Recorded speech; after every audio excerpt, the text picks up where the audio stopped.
أعوذ بالله من الشيطان الرجيم بسم الله الرحمن الرحيم ولما جاءهم رسول من عند الله مصدقا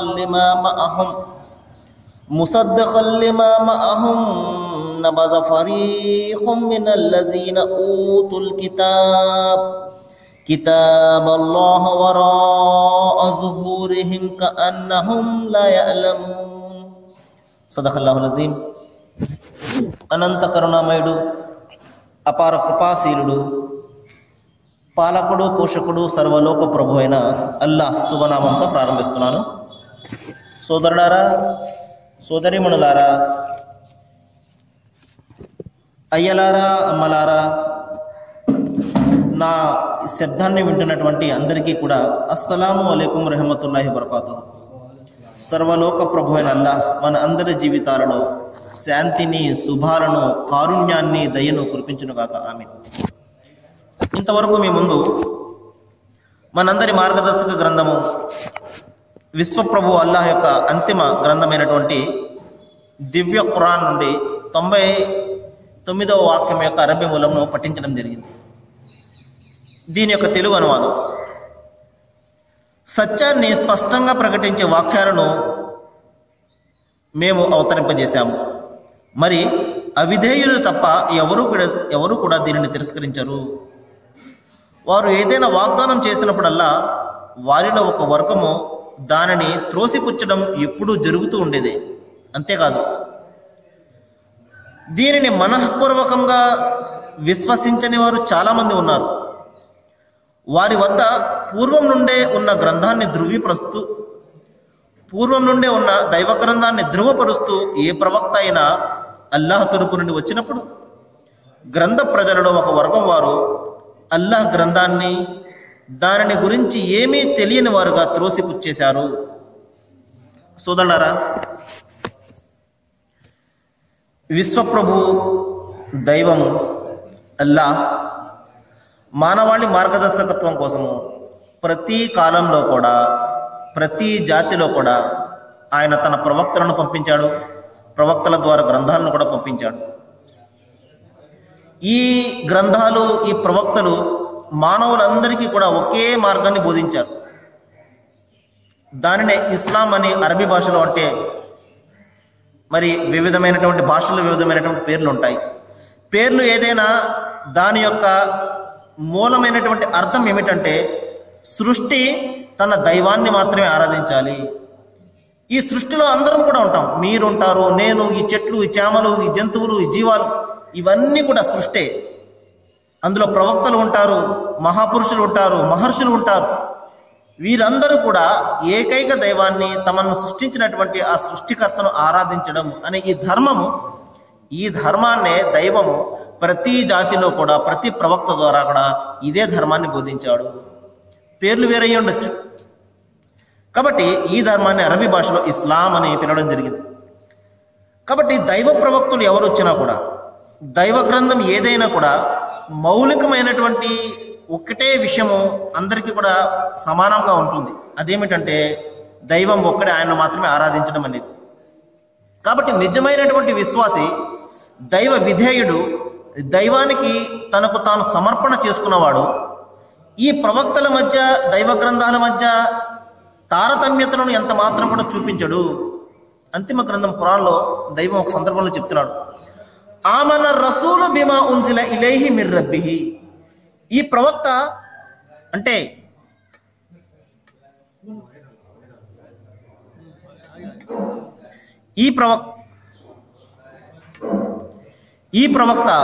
ప్రవక్త ముహమ్మద్ సల్లల్లాహు అలైహి వసల్లం వారు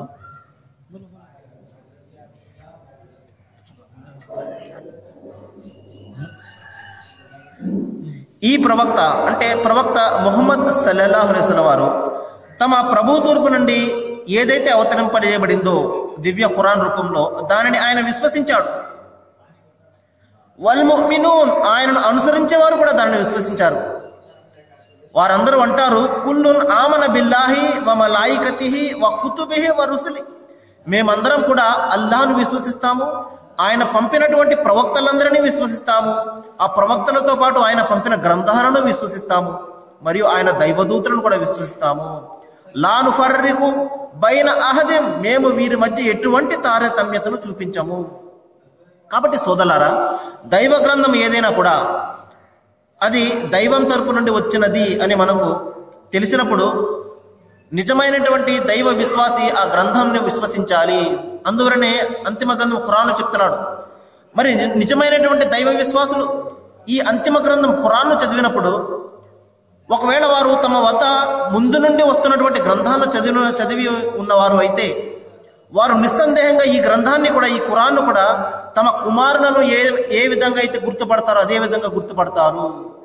ఈ గ్రంథం కూడా ఆ దైవం ఇచ్చినటువంటి గ్రంథమే అని వారు గ్రహించి వారి కళ్ళు కన్నీటితో చెమర్చి వారు సాక్ష్యం ఇస్తారు. ఓ మా ప్రభు, మా యొక్క సాక్ష్యాన్ని నువ్వు అంగీకరించు, మేము కూడా సాక్ష్యం ఇచ్చేవాళ్ళమే, మేము కూడా విశ్వసించే వాళ్ళమే అని వారు నిష్కల్మషమైనటువంటి మనస్సుతోటి సాక్ష్యం ఇవ్వడం జరుగుతుంది. మరి అలా కాకుండా మరి సంకుచితమైనటువంటి విశ్వాసం ఉన్నట్లయితే వారు మాత్రమే ఈ ఖురాన్ను తిరస్కరిస్తారు అని ఇక్కడ దైవం చెప్తున్నాడు. అయితే సోదరులారా, ఈ ఖురాన్ను తిరస్కరిస్తే కలిగే పర్యావసానం ఏమిటి, ఈ విషయాన్ని గురించి కూడా నేను కొద్దిగా చెప్పడానికి ప్రయత్నం చేస్తాను. అంతిమ గ్రంథం ఖురాన్లో చెప్తున్నాడు, మరి నిజమైనటువంటి విశ్వాసి గ్రంథాలన్నింటినీ కూడా విశ్వసించాలి. ఒకవేళ విశ్వసించలేదనుకోండి, అది అతని విశ్వాసము అపరిపూర్ణం అన్నమాట, సంపూర్ణం కాదు. అందుకనే ముస్లింలందరూ కూడా తప్పనిసరిగా ఖురాన్తో పాటు ఖురాన్ కంటే ముందు వచ్చిన గ్రంథాలన్నింటినీ కూడా విశ్వసిస్తారు. అందరూ ప్రవక్తలను కూడా విశ్వసిస్తారు. ప్రవక్తల మధ్య ఏ భేదభావాన్ని చూపించరు. ఒక ప్రవక్త ఎక్కువ, ఒక ప్రవక్త తక్కువ అని ఎంత మాత్రం కూడా వారు తారతమ్యాలను చూపించరు. ఒకవేళ చూపించినట్లయితే ఫకత్ జల్ల జలాలం బహీదా, వారు అపమార్గంలో పడి చాలా దూరం వెళ్ళిపోయారని దైవం అక్కడ హెచ్చరించడం జరిగింది. కాబట్టి విశ్వాసి సమస్త గ్రంథాలను కూడా విశ్వసించాలి. ఒకవేళ తమ వద్ద ఉన్న గ్రంథాన్ని విశ్వసించి అంతిమంగా వచ్చినటువంటి ఖురాన్ను తిరస్కరించినట్లయితే కలిగే పర్యావసానాన్ని గురించి దైవం హెచ్చరిస్తున్నాడు. వమన్ అర్జ అన్ జిక్రి ఫఇన్నహు మঈషతన్ జనహా, ఎవరైతే నా యొక్క ఈ జ్ఞాపికను తిరస్కరిస్తారో వారి యొక్క జీవితాన్ని నేను ప్రపంచంలో సంకుచితం చేసేస్తాను. సంకుచితం చేయడం అంటే సోదరులారా, ఒక వ్యక్తికి లక్షల కోట్ల డబ్బులు ఉంటుంది, కానీ ఏది కూడా తినలేడు. గట్టిగా తిందామంటే సకల జబ్బులన్నీ కూడా అతనికే ఉంటాయి. మరి అతని డబ్బులను అతనికి కలిగే ప్రయోజనం ఏంటి ఒకసారి ఆలోచించండి. కోట్లు కోట్లు ఉంటాయి బ్యాంకుల్లో, లేకపోతే అతని ఇనపెట్టులో, కానీ కంటి నిండా నిద్రపోడు. మరి అతని డబ్బులను కలిగే ప్రయోజనం ఏంటి చూడండి. ఇదే దైవం మనిషి యొక్క జీవితాన్ని సంకుచితం చేసేయడం అంటే. పేదరికంతోనే సంకుచితం రాదండి. ఈ రోజున పేదవాడే చాలా ఆనందంగా నిద్రపోతుంటాడు, ఎటువంటి బాధలు ఉండవు. ట్యాక్స్ కట్టాలి అన్న బాధ ఉండదు, గవర్నమెంట్ అతని మీద ఏదైనా చేస్తుంది అన్న బాధ ఉండదు. తనకు కావలసినటువంటి సంపాదించుకుంటాడు, ఆనందంగా తింటాడు, ఆనందంగా నిద్రపోతాడు. అదే నిజమైనటువంటి కలిమంటే. కలిమంటే డబ్బు కాదు సోదరులారా. కలిమంటే, అందుకని ప్రవక్త ముహమ్మద్ సల్లల్లాహు అలైహి వసల్లం వారు చెప్పారు, నిజమైన కలిమి అంటే ఆత్మ సంతృప్తి అన్నారు. కాబట్టి ఈ విధంగా ఎవరైతే ఈ గ్రంథాన్ని విశ్వసించకుండా తిరస్కరిస్తారో, దైవ గ్రంథం కాదని ఎవరైతే తిరస్కరిస్తారో వారి జీవితాన్ని నేను సంకుచితం చేసేస్తాను ఈ ప్రపంచంలో. వనుహుషురుహు యౌమల్ ఖియామతి అమ, అంతేకాదు ప్రళయ దినాన వారిని నేను గుడ్డివానిగా లేపుతాను. వనుహుషురు యౌమల్ ఖియామతి అమ, ఆ రోజున మనిషి వాపోతుంటాడు, యా రబ్బీ లిమ హషర్తని అమ వకద కుంతు బసీరా, ఓ అల్లా, ఓ దైవమా, ప్రపంచంలో ఉన్నప్పుడు నేను చాలా చక్కగా చూసేవాడినే, నన్ను నువ్వు గుడ్డివానగా ఎందుకు లేపావు ఇక్కడ, నేను ఏంటి తప్పు చేశాను నేను అనగానే, కాల కజాలిక అతుగా ఆయాతునా, నా ఆయతులు, నా ఖురాను యొక్క వాక్యాలు, దైవ గ్రంథంలోని వాక్యాలు నీ ముందు పఠింపబడుతూ ఉన్నప్పుడు నీవు గుడ్డిగా వ్యవహరించావు, కళ్ళుండి నువ్వు కబోదిగా వ్యవహరించావు. అక్కడ గుడ్డితనం అంటే హృదయానికి పట్టినటువంటి గుడ్డితనం అన్నమాట. అంటే దాని గురించి ఆలోచించకపోవడము, ఇది దైవ గ్రంథము అవునో కాదో పరిశీలించకుండా దానిని తిరస్కరించడము. ఈ విధంగా నా వాక్యాలు నీ కళ్ళ ముందు పఠింపబడుతూ ఉన్నప్పుడు, నీ హృదయానికి అవి తాకుతూ ఉన్నప్పుడు నువ్వు ఏ మాత్రం కూడా దాన్ని విశ్వసించేవాడివి కాదు. నాకు సంబంధం లేదని పట్టించుకోకుండా ఉండేవాడివి, నువ్వు గుడ్డిగా వ్యవహరించావు ప్రపంచంలో, ఈ రోజున నేను నిన్ను గుడ్డివానిగా లేపాను అని చెప్పేసి దైవం అక్కడ అతన్ని చెప్పడం జరుగుతుంది. కాబట్టి ఇంకా దైవ గ్రంథం ఖురాన్లో అల్లాహ్ చెప్తున్నాడు, మరి ఎవరైతే ఎవరైతే ఆలోచన చెయ్యరో, దైవం ప్రసాదించినటువంటి ఈ బుద్ధిని, ఈ జ్ఞానాన్ని, ఈ వివేకాన్ని ఎవరైతే ఉపయోగించకుండా ఇతర జీవాల మాదిరిగా ఉంటారో, ఇతర జీవాల మాదిరిగా ఎవరైతే తమ జ్ఞానాన్ని ఉపయోగించరో అటువంటి వారి మీద నేను నా మాలిన్యాన్ని పడవేస్తాను అని దైవం ఇక్కడ హెచ్చరిస్తున్నాడు. వారికి ఏ మంచి కూడా వాళ్ళ హృదయంలోకి ఎక్కదనమాట. ఉదాహరణకు చూడండి, మనము ఒక నీళ్ల బాటిల్లో నీళ్లు పోయాలనుకోండి, ముందు దాని యొక్క మూతను తీయాల్సి ఉంటుంది. మూత మనం మూసేసి ఎన్ని బకెట్ల నీళ్లు పోసినా కూడా ఆ బాటిల్లోకి వెళ్ళదు. అదేవిధంగా దైవము మన హృదయాన్ని మూసివేశాడు అనుకోండి, ఎంత మంచి మనం చెప్పినా కూడా ఆ హృదయంలో తాకదు, అది ఆ హృదయాన్ని తాకకుండా పక్కన నుంచి పోతుంటుంది. కాబట్టి సోదరులారా, దైవము అదే చేస్తాడు. ఎవరైతే నా వాక్యాలను తిరస్కరిస్తారో వారి హృదయాలను నేను కప్పివేస్తాను, వారి హృదయాలకు తెరను వేసేస్తాను, తద్వారా వాళ్ళు ఏ మంచి కూడా గ్రహించరు. ఇదే అనమాట మార్గం తప్పించడం అంటే. మార్గం తప్పించడానికి కారణం మనమే అవుతాం. ఇంకొక సందర్భం ఇంకా చెప్తున్నాడు దైవము, ఎవరైతే మార్గం తప్పుతారో ఈ విధంగా వారికి నేను మరింత వ్యవధినిస్తూ పోతుంటాను, తద్వారా వారు అందులై గమ్యరహితంగా తిరుగుతుంటారు. అంటే తాము చేస్తున్నటువంటి పనులు చాలా బాగున్నాయి కదా అని చెప్పేసి వారు భావిస్తుంటారు. అవినీతి పరుడు అవినీతితో ఆనందం పొందుతుంటాడు, మరి మద్యపానంలో ఆనందం పొందుతుంటాడు, మరి వ్యభిచారంలో ఆనందం పొందుతుంటాడు. ఈ విధంగా తాము చేసిన పనులు తమకు చాలా బాగా కనబడుతుంటాయి. వాళ్ళకి ఎంతమంది ఎంతగా మంచి చెప్పినప్పటికీ కూడా వారి తలకెక్కదనమాట. ఈ విధంగా మార్గం తప్పించడం అంటే అదే అనమాట. ఉదాహరణకు చూడండి, ఒక దారిలో మీరు వెళ్తున్నారు, ఆ దారిలో భయంకరమైనటువంటి ముళ్ళు, రాళ్ళు, రప్పలు ఉన్నాయి, చాలా ప్రమాదం ఉన్నది. ఆ దారి ముందు ఒక వ్యక్తి నుంచుని బోధిస్తున్నాడు, ఏమయ్యా మీరు ఆ దారిలో వెళ్ళకండి, చాలా భయంకరమైనటువంటి నష్టంలో పడిపోతారు, మీరు మీ మార్గంలోకి చేరారు, మీరు వెళ్ళకండి అయ్యా అని చెప్పేసి అతను సముదాయిస్తుంటాడు, చెప్తుంటాడు. అయినప్పటికీ కూడా వినకుండా వెళ్ళవయ్యా చెప్పొచ్చావు, నా ఇష్టం నేను వెళ్తాను అని చెప్పేసి వెళ్ళిపోయాడు అనుకోండి. ఆ విధంగా చెప్పేవాడు ఎవరంటే ప్రవక్త అనమాట, దైవం యొక్క ప్రవక్త. మరి అతను ఆ గ్రంథం, దైవం యొక్క గ్రంథం ఆధారంగా అతను చెప్తున్నప్పటికీ కూడా నా ఇష్టం నేను వెళ్తాను, నా జీవితం ఇది, నువ్వెవడు చెప్పడానికి అని ఆ మార్గంలో వెళ్ళామనుకోండి, దైవం వాడిని బలవంతంగా పట్టుకుని ఆపడు. సరే నువ్వు వెళ్తున్నావు కదా వెళ్ళు అని చెప్పేసి అతని మానాన్ని అతను వదిలివేయడం జరుగుతుంది. ఇదే మార్గం తప్పడం అంటే. మార్గాన్ని తప్పించడం అంటే ఇదే. ఎవరిని కూడా అన్యాయంగా దైవం మార్గం తప్పించడు సోదరులారా. నేను ప్రతిసారి ఇదే చెప్తున్నాను, అందరినీ కూడా ఒకే విధంగా పుట్టించినవాడు దైవం, అందరి మీద సమానమైనటువంటి ప్రేమను, ఆప్యాయతను కలిగి ఉన్నవాడు దైవం. ఒకరి ఎక్కువ ఒకరి తక్కువ కాదు. ఒకరు ఎక్కువ తక్కువలు అనేవి మనుషులు సృష్టించుకున్నటువంటివి తారతమ్యాలు, ఇవన్నీ కూడా దైవం వద్ద ఏవి కూడా పనికిరావు. అయినా కూడా మరి ఎందుకు వాడిని ఆ విధంగా వదిలేస్తున్నాడు అంటే, మరి ఎంత చెప్పినా కూడా వినకుండా అతను ఆ మార్గంలో పోతున్నాడు అంటే మరి దైవం అతన్ని బలవంతంగా ఆపే పరిస్థితి కాదు, అతని మానవతను వదిలివేయడం జరుగుతుంది. కానీ అతను హెచ్చరిస్తాడు ప్రవక్తల ద్వారా. ఈ విధంగా నేను మైకులో ఇంత స్పష్టంగా చెప్తున్నాను. ఈ విధంగా అనేక రకమైనటువంటి అవకాశాల ద్వారా, పత్రికల ద్వారా, పేపర్ల ద్వారా, ఇంకా అనేక రకమైనటువంటి సాహిత్యం ద్వారా ప్రతి మనిషిని కూడా దైవం హెచ్చరిస్తాడు. ఏ వ్యక్తికి కూడా అవకాశాన్ని ఇవ్వడు. ఓ దైవమా, నా వద్దకు నీ మాటలు రాలేదు, వచ్చి ఉన్నట్లయితే నేను అనుసరించేవాడిని, నా వద్దకు నీ మాటలు రాలేదు అని ఏ మనిషి కూడా సాకు చెప్పే అవకాశాన్ని దైవం ఎవరికి ఇవ్వడు. చాలా స్పష్టంగా సందేశం ఇచ్చిన తర్వాత కూడా ఎవరైతే విశ్వసించకుండా తమ హృదయాన్ని వారు ఆలోచింపజేయకుండా గుడ్డిగా వ్యవహరిస్తారో అటువంటి వారినే వాళ్ళ యొక్క మార్గంలో వదిలివేస్తాడు దైవం. అదే ఇక్కడ చెప్తున్నాడు.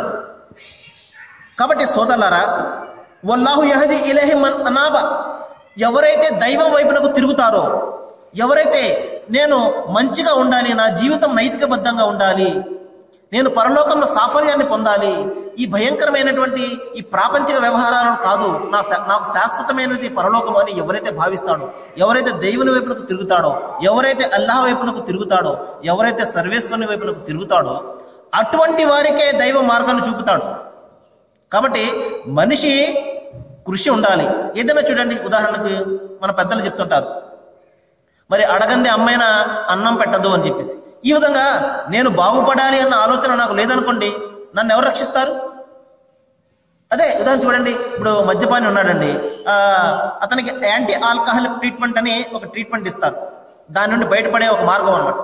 నేను ఈ అలవాటు నుండి బయటపడాలి, నేను బాగుపడాలి అన్న ఆలోచన అతనికి లేదనుకోండి, ఆ డాక్టర్ కూడా ఏం చేయలేడు, ఆ మందు కూడా ఎందుకు పనికిరాదు. కాబట్టి నేను బాగుపడాలి, నేను ఈ చెడు అలవాట్ల నుండి నేను బయటపడాలి అన్న కోరిక అతనిలో ఉన్నట్లయితే అప్పుడు ఎవరైనా ఏదైనా చేయగలరు. అదేవిధంగా నేను దైవాన్ని గురించి తెలుసుకోవాలి, నా ఈ జీవితం శాశ్వతమైనది కాదు, పరలోకం నా శాశ్వతము, దీని గురించి నేను ఆలోచించాలి, ఇంకా ఎక్కువగా తెలుసుకోవాలి అని ఎవరైతే అనుకుంటాడో అటువంటి వారికి మార్గాలను దైవము విశదం చేస్తాడు, క్లియర్ చేస్తాడు, స్పష్టం చేస్తాడు. లేదు నేను ఇంట్లోనే కూర్చుంటాను, నా ముందుకి అన్ని కూడా వచ్చేయాలంటే ఏది కూడా జరిగే పరిస్థితి కాదు సోదరులారా. కాబట్టి మన మనస్సును ఆలోచింపజేయాలి, మన బుద్ధిని ఆలోచింపజేయాలి, మన మెదడుకు మన మేతను పెట్టాలి. లేకపోతే మనము ఎన్ని మంచి మాటలు వింటున్నా కూడా దాని మీద ఎటువంటి అసర్ అనేది, ఎటువంటి ప్రభావం అనేది పడదు. కాబట్టి అదే విధంగా దైవం ఇక్కడ చెప్తున్నాడు, నా వైపునకు తిరిగిన వారికి మాత్రమే నేను మార్గాన్ని చూపుతాను. లేదు నేను అక్కడే ఉన్నాను అంటే దైవం ఎంత మాత్రమే మార్గం చూపించడు. ఒక్కసారి నువ్వు నీ ఆలోచనను దైవం వైపునకు తిప్పినట్లయితే, నువ్వు నడుస్తూ వస్తున్నట్లయితే ఆయన పరిగెట్టుకుంటూ నీ వద్దకు వస్తాడు. నీవు ఒక అడుగు వేసినట్లయితే ఆయన 4 అడుగులు వేస్తాడు. కాబట్టి మరి అతను దైవం వైపునకు తిరుగుతాడా లేదా అన్నది అతనికి పరీక్ష. కాబట్టి సోదరులారా, ఒక్కసారి మనము మన అహాన్ని, మన స్వార్థాన్ని జయిస్తే, ఎందువలంటే మనిషిని సర్వనాశనం చేసేది అతని అహమే, అతని ఇగోయే. నేను, నా డబ్బు, నా హోదా, నా వంశము, నా కులము, నా మతము, ఇది ఉంది చూసారు, నా నా నా అనేది, ఇది మనిషిని సర్వనాశనం చేసేస్తుంది అనమాట. మనుషులకు దూరంగా చేసేసి ఇదే. ఎప్పుడైతే మన అని మనం పిలుస్తామో, మన దైవము, మన గ్రంథము, మన ధర్మము అని ఎప్పుడైతే మనం మన అంటామో అప్పుడు మనుషులందరూ కూడా కలుస్తారు, అందరూ కూడా అప్పుడు దగ్గర అవుతారు. నా అనేది దూరం చేస్తే మన అనేది దగ్గర చేస్తుంది అనమాట. కాబట్టి సోదరులారా, మనం అహాన్ని జయించినట్లయితే నా వద్దకు వచ్చిన గ్రంథాన్ని విశ్వసిస్తాను, అంతేకాకుండా దైవం పంపిన చివరి గ్రంథాన్ని కూడా నేను విశ్వసిస్తాను, అది కూడా నా గ్రంథమే, ఇది మనందరి గ్రంథమే అని ఎవరైతే భావిస్తారో వారికి దైవం చెప్తున్నాడు, నేను నీకు రెట్టింపు ఫలాన్ని ప్రసాదిస్తాను. మరి ఎవరైతే పూర్వం వచ్చినటువంటి బైబిల్ గ్రంథాన్ని విశ్వసించి, ఉదాహరణకు చెప్తున్నాను, బైబిల్ గ్రంథాన్ని విశ్వసించి ఖురాన్ గ్రంథాన్ని కూడా ఎవరైతే విశ్వసిస్తాడో అటువంటి వారికి నేను రెట్టింపు ఫలాన్ని ప్రసాదిస్తానని చెప్తున్నాడు దైవం. చూడండి ఎంత అద్భుతమైనటువంటి విషయం. ముస్లింలకైతే ఒక గ్రంథమే, వారి వద్ద ఖురాన్. కానీ క్రైస్తవ సోదరుల వద్దకైతే 2 గ్రంథాలు ఉన్నాయి, బైబిల్ గ్రంథం మరియు ఖురాన్ గ్రంథం. ఈ 2 గ్రంథాలు విశ్వసించినట్లయితే వారికి రెట్టింపు స్వర్గాన్ని నేను ప్రసాదిస్తానంటున్నాడు దైవం. మరి అది మనకు దక్కాలంటే ఇక్కడ మనం అహాన్ని జయించాలి. నాది, నా వద్దకు వచ్చిందే నేను విశ్వసిస్తాను, మిగతాది నాకు సంబంధం లేదు అన్న అహం ఉంది చూసారు. ఈ అహాన్ని మనిషి జయించినట్లయితే శైతాన్ని ఇక్కడే పట్టుకుంటాడు, ఈ అహం దగ్గరే. ఈ శైతాన్ని మనం జయించినట్లయితే దైవం అందరికీ కూడా ఒక్కడే, దైవ గ్రంథాలు అందరికీ కూడా సంబంధించినవి అని విశాలమైనటువంటి ఈ దృక్పథాన్ని మనిషి ఎప్పుడైతే కల్పించుకుంటాడో అప్పుడు అహాన్ని జయించిన వాడు అవుతాడు. అప్పుడు ప్రపంచం అతనికి అందంగా కనబడుతుంది, మానవులందరూ కూడా సోదరులుగా కనబడతారు. అతనికి ఏ కులము, ఏ మతము, ఏ వర్గము, ఏ ప్రాంతము విభేదం ఉండదు, మానవులందరూ కూడా సమానంగా కనబడతారు. స్వార్థం అనేది ఉండదు, నిస్వార్థంగా మనిషి కోసం మనిషి జీవించడం అప్పుడు మాత్రమే సాధ్యమవుతుంది. కాబట్టి ఈ ఉన్నతమైనటువంటి భావాలను అంతిమ గ్రంథం ఖురాన్ ద్వారా దైవము మానవాళి అందరిలో కూడా కలగజేయాలని ప్రయత్నం చేస్తున్నారు సోదరులారా. అందువలన ఇంత స్పష్టంగా నేను ఈ విషయాల గురించి మీకు చెప్తున్నాను. ఇంకా దైవం చెప్తున్నాడు, చాలా కోపంతో, ఆగ్రహంతో ఒక మాట చెప్తున్నాడు. అదేమిటంటే, ఇన్న షరాబ ఇందల్లా సుమ్ముల్ బుక్ముల్ లజీన లా యఅఖిలూన్. దేవుని దృష్టిలో అత్యంత నీచులైనటువంటి జంతువుల కోవకు చెందిన వారు ఎవరు అంటే, ఎవరైతే తమ ఆలోచన చేయరో, తమ యొక్క బుద్ధిని, తమ వివేకాన్ని ఉపయోగించరో. చూడండి సోదరులారా, అంతిమ గ్రంథం ఖురాన్ గుడ్డిగా ఏది విశ్వసించండి అని బోధించడం లేదు. దైవం ఒక్కడే, మీరు విశ్వసించండి గుడ్డిగా అని దైవం బోధించడం లేదు సోదరులారా. చూడండి, నీవు ఆలోచించవయ్యా, నేను నీకు బుద్ధిని ప్రసాదించాను, జ్ఞానాన్ని ప్రసాదించాను, ఆలోచన శక్తిని ప్రసాదించాను, మాట్లాడే శక్తిని ప్రసాదించాను. ఇవి జంతువులకు ఉన్నాయా? లేవు, నీకున్నాయి. కాబట్టి నువ్వు ఉన్నతమైనటువంటి జీవరాశివు, నువ్వు మానవుడిని ఉద్దేశించి చెప్తున్నాడు. కాబట్టి నీ బుద్ధిని ఆలోచన నువ్వు ఉపయోగించు. ఈ సృష్టికి ఒక్కడు కాకుండా ఇద్దరు ఉన్నట్టయితే ఎలా జరుగుతుందో ఆలోచించు. నీవు నీ బుద్ధిని ఉపయోగించి ఆలోచించి అప్పుడు తెలుసుకో. ఈ సృష్టికి ఇద్దరు కర్తలు ఉన్నట్లయితే అది సవ్యంగా ఉంటుందా? ఉంటుంది అంటే రుజువులు చూపించు. లేదు కదా, అనాది నుండి కూడా ఈ సృష్టి ఏమాత్రం కూడా సమతుల్యత కోల్పోకుండా ఉంది కదా. ఎలా ఉంది? ఎండాకాలంలో మనం ఎప్పుడైనా మే నెలలో ఎప్పుడైనా చలి, మన రక్తం గడ్డగట్టే చలిని ఎప్పుడైనా చూసావా? మరి అదేవిధంగా డిసెంబర్ కాలంలో మనము గడ్డగట్టే చలికాలంలో మరి ఎప్పుడైనా 50 డిగ్రీల సెంటీగ్రేడ్ ఉష్ణోగ్రతను ఎప్పుడైనా చూసామా? లేదు కదా. మరి ఇంత సమతుల్యత సృష్టిలో ఏ విధంగా జరుగుతుంది అంటే దీన్ని నడిపే శక్తి ఒకడనే కదా అర్థము. ఈ విధంగా మీ బుద్ధిని, మీ ఆలోచనను ఉపయోగించినట్లయితే సత్యాలన్నీ కూడా తేటతెల్లమైపోతాయి. ఈ విధంగా ఇంత స్పష్టంగా దైవ గ్రంథాలను దగ్గర పెట్టుకుని బోధించవలసిన అవసరం ఎంత మాత్రం కూడా లేదు. కాబట్టి సోదరులారా, చివరిగా ఇంకొక విషయాన్ని చెప్పి నేను ముగిస్తాను. దైవం ఆగ్రహంతో చెప్తున్నాడు, మీ బుద్ధిని, మీ వివేకాన్ని మీరు ఉపయోగించినట్లయితే మీకు ఆ జంతువులకు ఏమాత్రం కూడా తేడా లేదు. ఆలోచన చేయండి. మీరు ఆలోచించి మీరు ఏదైనా సత్యాన్ని మీరు తెలుసుకోండి, అన్వేషణ చేయండి. సత్యం మీ దగ్గరికి ఎంత మాత్రం కూడా రాదు, మీరు అన్వేషణ చేయాలి. మీరు సత్యాన్ని గురించి మీరు వెళ్ళినట్లయితే అది మీ ముందుకు వస్తుంది. మీరు ఇంట్లో కూర్చుని ఉన్నట్లయితే మీ వద్ద సత్యం ఎంత మాత్రం కూడా రాదు. సోదరులారా, అదే విషయాన్ని ఇక్కడ చెప్తున్నాడు. వారు చెవిటివారు, మూగవారు ఎవరైతే తమ బుద్ధిని, తమ జ్ఞానాన్ని ఉపయోగించారో. అలా కాకుండా ఒక్కసారి అతను తన అహాన్ని జయించి మనసు విశాలపరుచుకొని దైవాన్ని గురించి ఆలోచించాడు అనుకోండి, దైవం చెప్తున్నాడు, నేను నీ హృదయాన్ని విప్పుతాను, అప్పుడు సత్యం అంతా కూడా అతనికి తేటతెల్లం అవుతుంది. అందుకనే ప్రవక్త ముహమ్మద్ సల్లల్లాహు అలైహి వసల్లం వారు చెప్పారు, దైవము అల్లాహ్ ఎవరి మీదైనా కనికరింపదలిస్తే అతనికి ఏం ప్రసాదిస్తాడో చెప్తున్నారు. దైవం కరుణింపదలిస్తే డబ్బును, హోదాను, ఈ విధంగా సంపదను కాదు ప్రసాదించేది. ప్రవక్త వారు చెప్తున్నారు, అతనికి లోతైన అవగాహన శక్తిని, ఇంకా పరిశీలన శక్తిని ప్రసాదిస్తాడు. చూడండి, ఎందువలనంటే డబ్బు మనం సంపాదిస్తే ఏమొస్తుంది సోదరులారా? మనం చనిపోగానే అది వాటాలుగా మన వారసులకు వెళ్ళిపోతుంది. కానీ అదే ఆలోచన శక్తి, అవగాహన శక్తిని ప్రసాదించాడు అనుకోండి, మనం దైవ గ్రంథాన్ని చదువుతాం, దేవుడు ఏంటో తెలుసుకుంటాము, మరణం తర్వాత జీవితాన్ని గురించి తెలుసుకుంటాము, స్వర్గం నరకాల గురించి తెలుసుకుంటాము, మన ఈ ప్రపంచంలో జీవితాన్ని మనం సరిగ్గా నడుపుకుంటాము, పరలోకాల సాఫల్యాన్ని పొందుతాము. అదే డబ్బు వస్తే మరిన్ని పాపాలు చేస్తాం తప్పించి మనకు లభించేది ఏది కూడా ఉండదు. కాబట్టి నేను దైవాన్ని ప్రార్థిస్తున్నాను సోదరులారా, అంతిమ గ్రంథం ఖురాన్ మన అందరి కోసం వచ్చినటువంటి గ్రంథము, మన ప్రభువు, మన దైవం అల్లాహ్ పంపినటువంటి చివరి గ్రంథము, మనందరి కోసం వచ్చినటువంటి గ్రంథము. లఖద్ అన్జల్నా ఇలైకుం కితాబ ఫీహి జిక్రుకుం, ఈ గ్రంథంలో మీ ప్రస్తావనే ఉన్నది. ఓ ప్రజలారా, ఓ మానవులారా, మీ ప్రస్తావనే ఉన్నది. మీరు చదవండి అయ్యా, చదివి తెలుసుకుని ఆచరించండి. తద్వారా కలిగే ప్రయోజనం మీకే. మీరే నరకం నుండి బయటపడే స్వర్గం నుండి వెళ్తారు. జాగ్రత్త, ఈ ప్రపంచ జీవితం మిమ్మల్ని మాయకు గురి చేయకూడదు. కేవలం 3 నాళ్ల ముచ్చట మాత్రమే ఈ ప్రపంచము. మీరు ప్రపంచాన్ని గురించి ఆలోచించి పరలోకాన్ని నాశనం చేసుకోకండి, శాశ్వతంగా ఉండేది ఆ పరలోకము అని దైవము చిన్న పిల్లవాడిని సముదాయిస్తున్నాడు. సోదరులారా, వినకపోతే మనం మాత్రమే బాధపడతాము. తర్వాత నేను అల్లాహ్ను ప్రార్థిస్తున్నాను, ఏ విషయాలైతే నేను ఇక్కడ బోధిస్తున్నాను వీటి మీద మనం ఆలోచన చేసేలాగా, మన మనస్సులను విప్పేలాగా దైవము మనందరికీ కూడా జ్ఞానాన్ని ప్రసాదించుగాక. వాఖిరు దవానా అల్హమ్దులిల్లాహి రబ్బిల్ ఆలమీన్. అస్సలాము అలైకుం.